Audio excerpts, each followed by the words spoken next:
Passa a palavra. Passa a palavra. Passa a palavra. Passa a palavra. Falemos de arquitetura.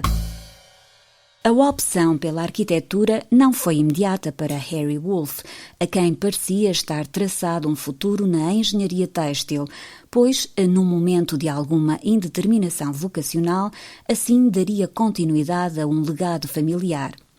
Mas o interesse despertado pelo desenho mecânico, num ocasional curso de verão, onde igualmente convive com arquitetos, leva-o a explorar o universo da projeção tridimensional. O entusiasmo que começa então a sentir pela arquitetura leva-o a infletir a sua primeira decisão e inicia a sua formação como arquiteto na Georgia Tech até 1958, seguindo-se a frequência do MIT, onde conclui os seus estudos em 1960. Foi professor de arquitetura na Columbia University e na Harvard Graduate School of Design na década de 80, tendo sido regularmente convidado para lecionar em várias universidades nos Estados Unidos e Europa. A Wolff Associates, o seu gabinete de arquitetura, foi fundado em 1966 em Charlotte, North Carolina. Com passagem por Nova York e Los Angeles, tem agora a sua base de operações no Porto, cidade que adotou para viver. Harry entende que a arquitetura começa com o lugar, o tempo e a cultura. Defende que, acima de tudo, é um ofício que requer muito empenho e dedicação para que o uso racional e comedido dos materiais, suportado por sistemas sustentáveis, possa traduzir-se na conquista de obras que oferecem uma resposta tranquila à inquietação que caracteriza a nossa contemporaneidade. Obras onde os perigos do ego se possam diluir em função de um sentido de inevitabilidade, onde cada parte, por mais ínfima que seja, contribua para um todo integrado no território e no lugar como uma extensão de cultura. Considera que a arquitetura, tal como a arte, deve ser informativa e inspiradora, libertadora e generosa. A influência subtil de Mies e de Kahn na prática profissional de Harry Wolff pode sentir-se em obras como o edifício e campus da University of North Carolina, em Charlotte, ou no edifício para a delegação do North Carolina Bank, em Tampa, na Flórida. Como Kenneth Frampton destaca em Modern Architecture, A Critical History, a obra deste arquiteto consegue contornar tendências passageiras e centrar-se no ajustamento à atmosfera e ao ethos dos lugares para onde projeta, mantendo uma rigorosa atenção ao número e à escala ou o respeito pela construção expressiva, atributos que lhe conferem um inegável valor crítico. Hello, this is Harry Wolff. I've been asked to participate in Passa a Palavra by saying a few words on buildings that have had important lessons for me.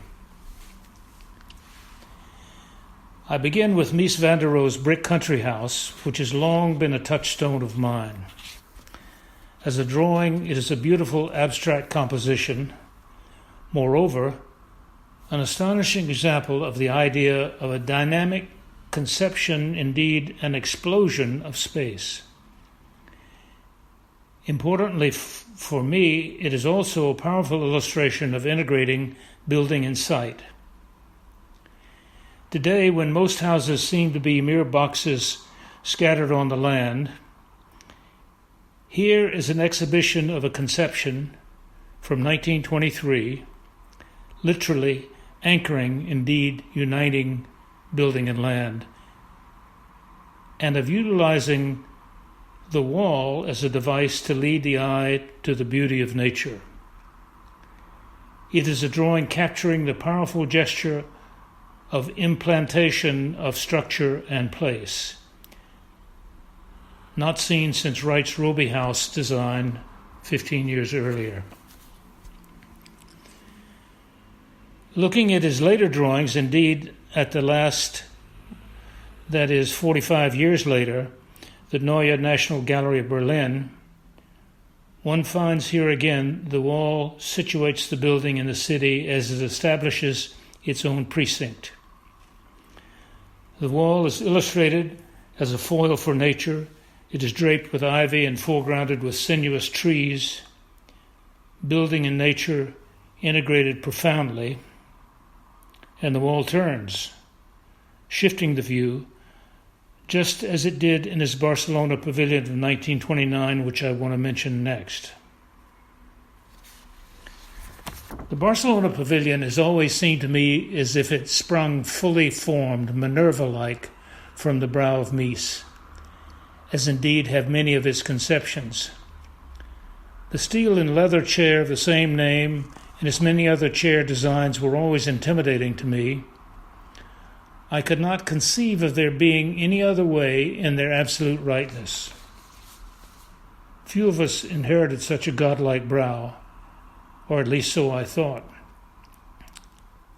Then I saw, at the Museum of Modern Art in New York in March of 1977, a show of his furniture sketches organized by my friend the late Arthur Drexler. There, on every surface of all the walls of the gallery, were loose freehand sketches, what seems to me to be hundreds of them, all the bad ideas that you or I might have had, getting them out of our systems as we search for the perfect solution.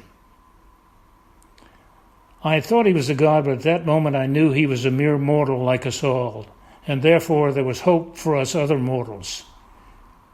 It's not for nothing that Le Corbusier spoke of creation as a patient search. I don't need to recite how startling the German pavilion at Barcelona must have been, nor how perfect the detailing, the materials, the use of water. Nor do I need to speak of the walls of shifting space and perception. But there was for me a more basic lesson. That is the role of the architect in shaping and lifting the expectations of the client. Lucan talked about this. He said the client wanted a door and I gave him an entrance of welcoming grace. He wanted a corridor between rooms and I gave him a light-filled gallery to receive his ideas. This exposition in 1929 was the opportunity for countries to show off their industrial wares, a trade show in today's parlance. Most often temporary buildings fill with the latest and the newest of each nation's industrial might, their production of machinery, often heavy machinery. But not so the Mies building. Imagine, if you will, the dialogue, the persuasion that it must have taken to convince the German politicians of that day to accept the idea that their building would be a pavilion in tribute to the new Germany, the post-World War I Germany, expressing a country of refined culture, looking to the future, one of modernity, not novelty, a building constructed of exquisite materials and with great precision, a place appropriate to receive a monarch. Mies insisted that there be only 3 items in the spaces: 2 of his chairs designed especially for the king and the queen, and George Kolb's sculpture aptly named Morning, perhaps reflecting the dawn of a new Germany. All in a building that otherwise might be described as empty. Can you imagine a client saying, "I want you to design a building into which I will put nothing"? These lofty ambitions for a renewed Germany of art and beauty were soon crushed by the rise of the right, leading to fascism and ultimately World War II. A glance at the history of the Bauhaus reveals its struggle against the right-wing ideology and Mies's own subsequent resignation as Bauhaus director. Remember also that this temporary structure was dismantled soon after the close of the fair. Moreover, its materials sold off randomly. Remember also what we see today is a reproduction, though one of most exquisite, careful replication. The remaking itself is a testimony to the power of an idea, of the architect's idea. That rapid deconstruction confirms to me that no one in the government knew what they had, that it was only the architect's vision that had brought it to be. Remarkable indeed is that this very small structure, roofing only 350 square meters, has become the signal, iconic recollection of the exposition. Incidentally, as you may know, Mies also rejected the site initially proposed for the building. That is, one adjacent to an existing and overwhelming neoclassical pile, swapped it for the freestanding site it now occupies. This is not my site. My site is here, one can imagine him saying with Teutonic elegance, and so it came to be. Parenthetically, I will mention that the other three commissions for Mies and Lillyreich, of which you know, included interior installations in another part of the fair, one for glass products and one for silk goods, but both so far from the expected and reinforced in their refined modernity with their abstract compositions of form and space. Once again, not products, but ideas. Could this inspiration have come from a political client, from a delineation of program? I think not. Lastly, there was the extraordinarily simple and understated electricity pavilion. The company, known as German Electric Supplies, provided power for all of Barcelona in the midst of its transition from gas lamps to electric lighting, from horse-drawn carriages to electric trams. And for fans of Batman, there was as well a battery of 9 giant projectors spelling out in the night sky the city's name. Letters of light affirming an enlightened culture. The author of this idea is unrecorded, but it was certainly in the air. The German pavilion taught me all that you would expect about light and space and detail and material, about the power of ideas, but there was one further lesson. The plinth on which the structure rests is about 1 to 1.5 meters above ground as one approaches the steps from the north. This results in one's eye level being much closer than otherwise to the top surface of the plinth. Here, the expected variations, not to say undulations, of this datum, accommodating the usual rainwater drainage, are absent. A strategy of placing the thick and heavy, nearly 1 meter square slabs of travertine a centimeter or so apart and allowing the water to fall between into a basement gutter meant that the entire walk surface could be dead flat, absolutely and completely level. Fully unawares, I was shocked at the sensory impact of encountering a surface so absolute in its perfect flatness. Because it is such a rare experience, this simple maneuver has astonishing power and undergirds the about-to-follow experience of built perfection everywhere. This was my most unexpected lesson from the Barcelona pavilion. I will close with a final anecdote about transforming the client's program. I spoke of Lucan earlier. This is about the Kimball Museum. In 1974, before Lou and his work had achieved its deserved notoriety, and remember that he died in Manhattan's Penn Station in March of that year and lay in the city morgue for days before anyone knew he was. In that same year, there was a modest article in Peter Blake's magazine, Architecture Plus.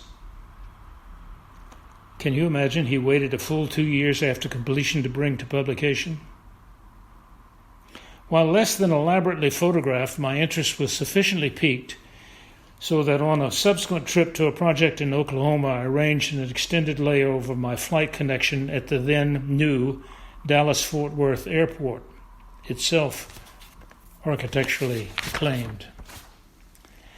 Taxiing to this little-known regional museum, I was greeted with the expected Texas sights, barbecue restaurants and strip shopping streets, cowboy hats on every man and beehive hairdos on the women, and I was deposited at a large, wonderfully green park.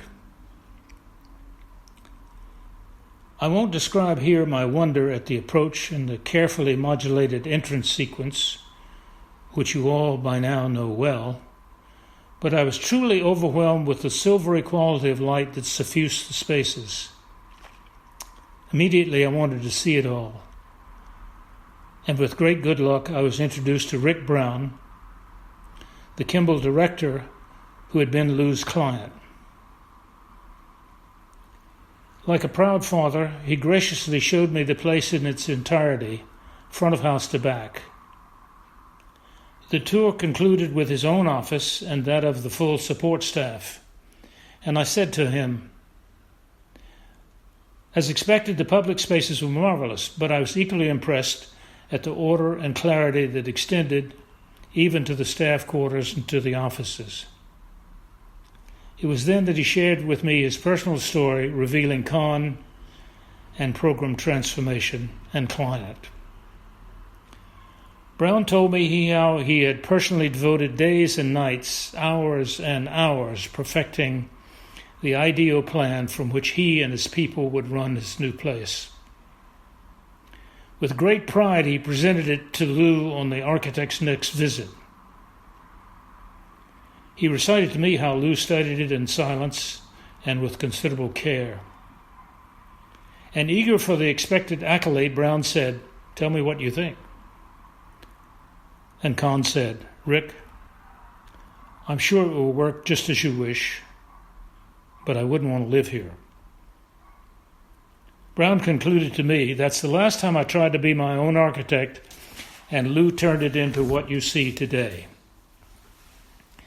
From this, I will never forget that the act of transformation, of elevating the client's ambitions, is a fundamental part of our role in making an amazing world. Thank you. Passa a palavra. No próximo Passa a Palavra Falemos de Arquitetura, estaremos de novo em território americano. Quem se seguirá?